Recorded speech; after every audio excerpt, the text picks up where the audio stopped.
Hello, welcome back to Math 110. We're going to continue along with lesson 1.4 this time. Here's some of our prep skills.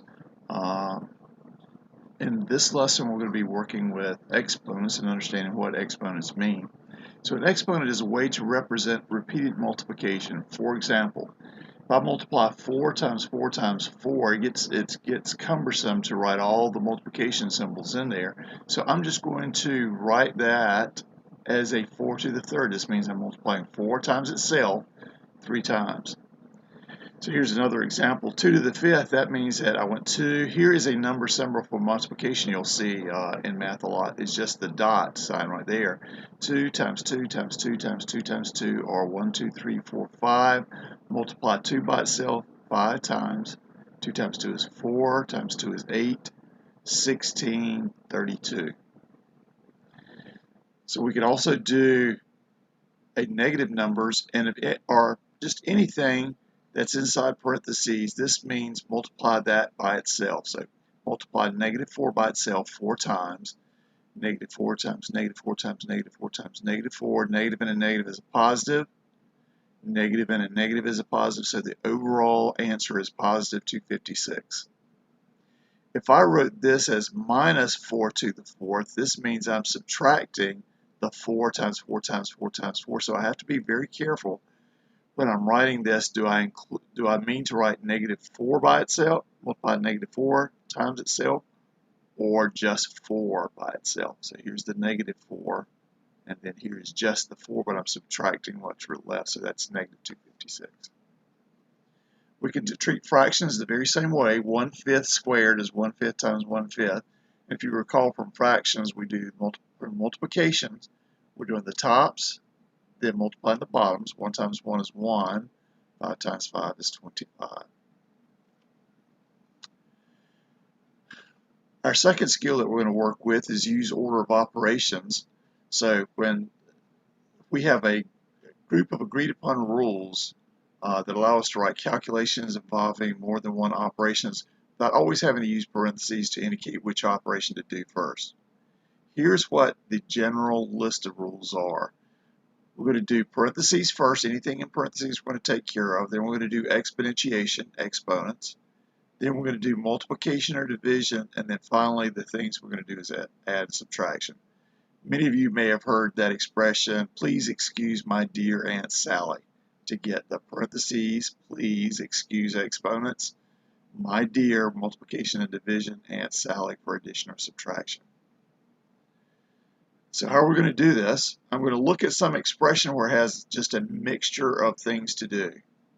I'm going to go through, do I have any parentheses? No. Exponents? No. I've got some multiplication, so I'm going to do this multiplication first. So 12 plus 12, and then that'll give me the 24. I don't want to do 12 plus 3 and then multiply it times 4. It'll give me a different result. I see here 4 times 3 squared. So I'm going to do, there's parentheses, but that's just associated with the exponents. If I had addition in here or subtraction, I'd do that first. Then I'd do the square. 3 times 3 is 9. Then I'd do my multiplication.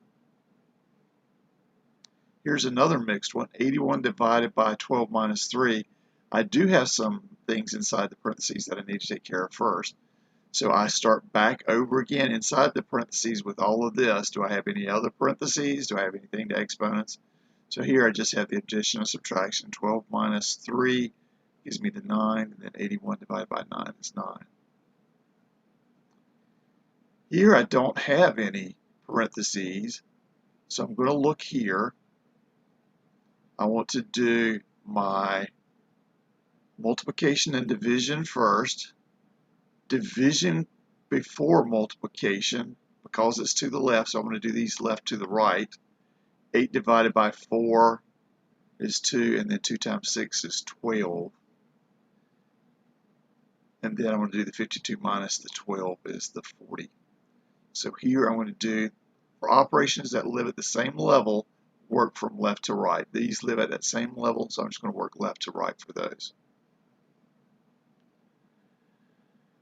For this one, I've got negative 2, 3 plus 1, then all that squared. So I'm going to do this first inside the parentheses. 3 plus 1 is the 4. Negative 2 times 4, I've got another set of parentheses to take care of the negative 8. Then I'm going to square that. Negative 8 times negative 8. Then I'm going to subtract 4, which gives me the 60. Here I'm going to do the top, do the bottom, and then I'm going to do the division. I always want to do top and bottom first when I've got operations before I do that final division. My subtraction up top, negative 2. The addition at the bottom is 8. And that's negative 2, 8 divided by 8 is simplified. There's a common factor of 2 and 2 here, and that's just the negative 1/4.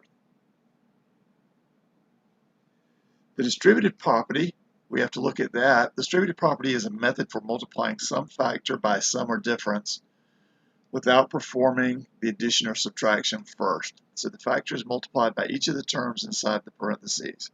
So I may not understand what B and C is right away. I may know that here I've got some numbers, that 3 different numbers.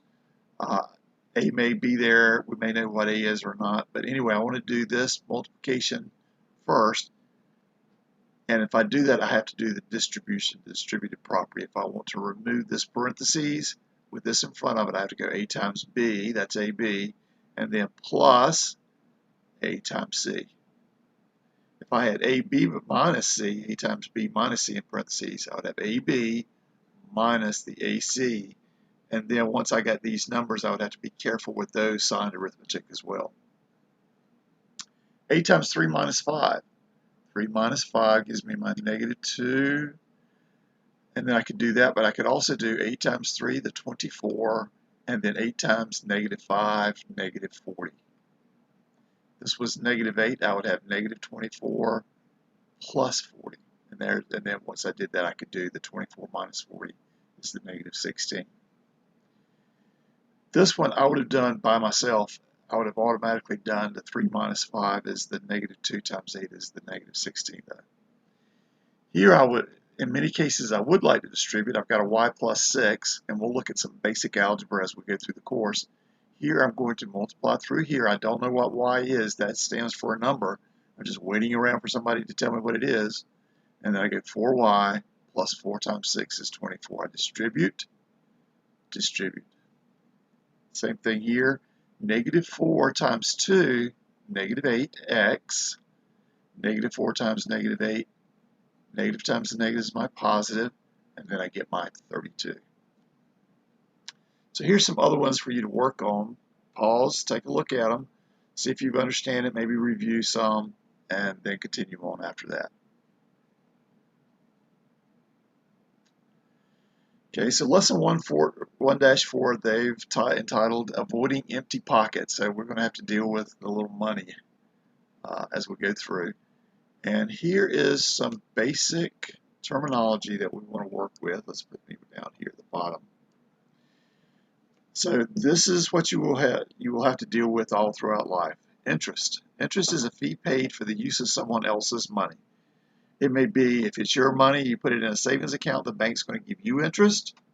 If you owe somebody for your car, you borrowed money from the bank, you will have to pay them the interest back. Simple interest is calculated as a percentage of the original amount of money. Simple calculations. For example, if you deposit $100 in an account that pays 4% interest per year, remember that from previous work we did last lesson, 0.04 times the 100, that would be $4. That would be, you would earn $4 for that whole year. They would credit it into an account, but now for simple interest, that next year you're going to do the very same $100. You're only going to get another $4 interest off of that. Okay, so they don't look at that. It's almost like they give you a $4 check, they keep the $100 in your account, and then every year they just give you a check for $4. Okay. In compound interest, it's a little different. When you do compound interest, we made the $4 at the end of the year, we put it back into our account, they don't give it to you, and now that new year starts a different phase. So now instead of $100, you have $104 that you're going to be earning that 4% interest on. So the difference being, let's look at account 1. You deposit $1,000 into an account that pays 5%. simple interest on that $1,000 each year.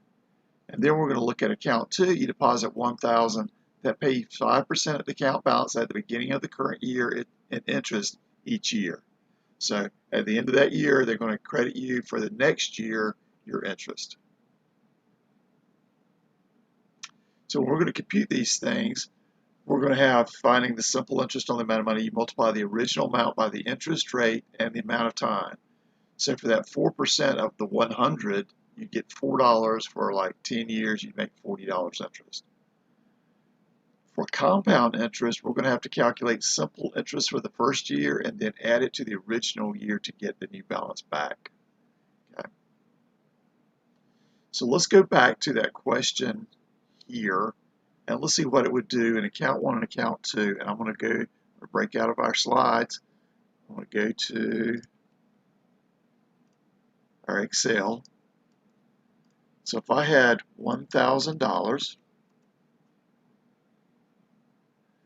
and if I made, here's my interest is equal to this, what's in that sale, the 1,000 times the 0.05, that's the $50. So you're going to make $50 interest. So each time, each year, you're going to have in your, say, you're basically going to have the very same 1,000.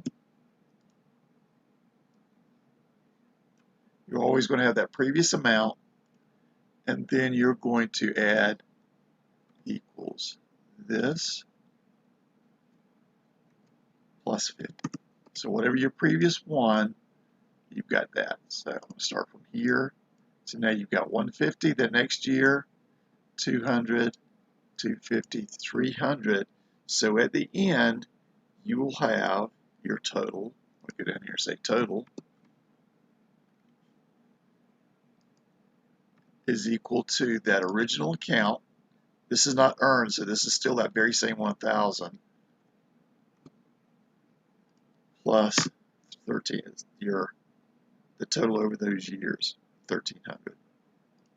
So they will mention here that you will have, you could also write this as a formula. Here's your 1,000 plus 0.05 times your 1,000 times how many years did you do this? You had it in there 1 year, 2, 3, 4, 5, 6. So at the end of the 6 years, that's how we got the 1,300. So you can also write that as equal to your principal plus that interest that you're going to make times how many years you make it. Now let's look at this a little differently. I want to go back out again. I want to zoom a little bit more. In this case, I want to start out with 1,000. And now, for the next year, not only do I get that, but I'm also adding 5% of what that value is. Okay, so the first year is the very same, 1,050. But now I'm going to do that again. Basically, I'm going to take what's in here, and now I'm going to draw interest not only on the 1,000, 5%, but actually on the extra $50 as well. So watch as we go to 6 years here, I end up with $1,276.28 in comparison to 6.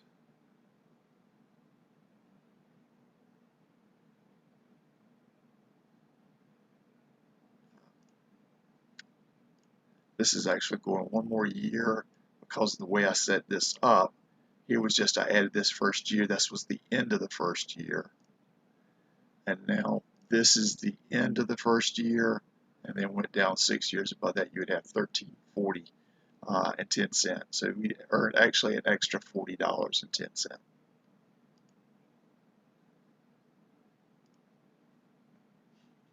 Okay. So here's what they were saying again. Multiply the original amount by the interest rate written as a decimal and the amount of time. That's your interest that you're going to receive. You always got your original.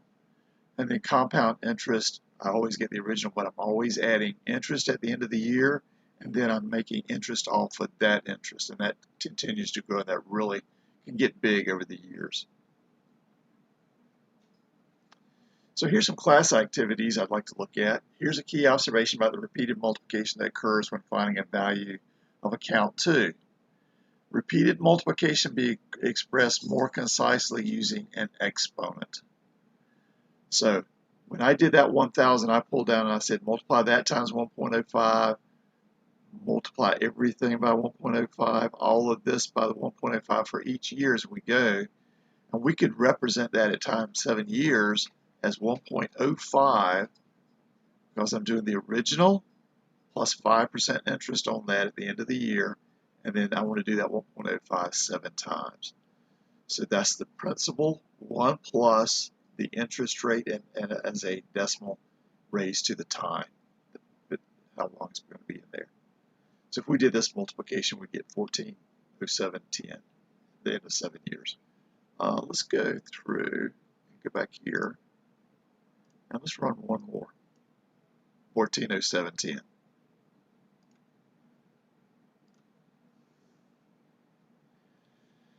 So let's kind of summarize what we've learned about linear and exponential growths. With linear growth, the value after a certain time is calculated. Starting value plus a constant times a certain number of time periods. So this was our starting value times that interest rate, and then whatever the number of periods, that's what we're going to get us to linear. That's called a linear growth. Exponential, that's where we have exponents. Every time I do that, I've got starting value times a growth factor, that's the 1.05. It's growing original plus 0.05%. And then that's raised to a power as that growth factor. What's the significance of that exponent? It's the number of time periods that you're going to do. So it's how many times you've actually done that compounding process. Okay. So if we'd have done this with, back in our original, with 1,000 plus 50 times 20, that was our 2,000. And if we do it for 20 years, we'd get 2,000 in simple interest. We would have 2,000 in interest, would basically be the whole thing. The 1,000 plus the 1,000 is what we'd have total. And here we would have 1,000 times 1.05 to the 20th, 2653.30 in compound interest. So when a quantity increases based on linear growth, the value after a certain number of time periods can be calculated using this pattern. The new value is the original value plus amount of growth per time period, that's that interest rate, times the number of time periods, the t. And then when it's based on exponential growth, we have the original value times, at the end of the year, you remember I just distributing? Kind of like this, but we have to do the exponentiation first, is that original value, and then we have that growth rate as the percentage. So if I borrow $500 at 3% simple interest, the amount you'd owe after 4 years is giving $500. I'd have to do that, and this is the cost, is the 500 times 0.03 times 4 years, 3% per year, and then basically if this was working, this would be due at the end of the year, everything. To correctly evaluate this expression, you'd need to remember the order of operation, which says that multiplication comes before addition. So here's our 500 times 0.03 times 4. So this is 15 times 4 is my 60. We'd owe $560 at the end of that time. Assuming that either we've paid this over the years or that's what we would owe as a lump sum. Here's a little differently. So I'm going to do the 500, and then I'm going to do this as the 1 plus 0.12, the 0.03 times 4. Write that as a growth factor, but I'm only going to do it one time because it's a simple interest. I'm only doing that one time, and I'm doing it just 4 periods. I mean, there's no compounding involved. So I get the very same thing. So the reason you got the same answer from 11 to 12, you used the distributive property of multiplication over addition. You did that distribution, which gives us back to this original rule, 500 plus 500 times 0.03 times the 4, that's the 500 times the 0.12, and that eventually comes down, and doing this gives you the very same thing.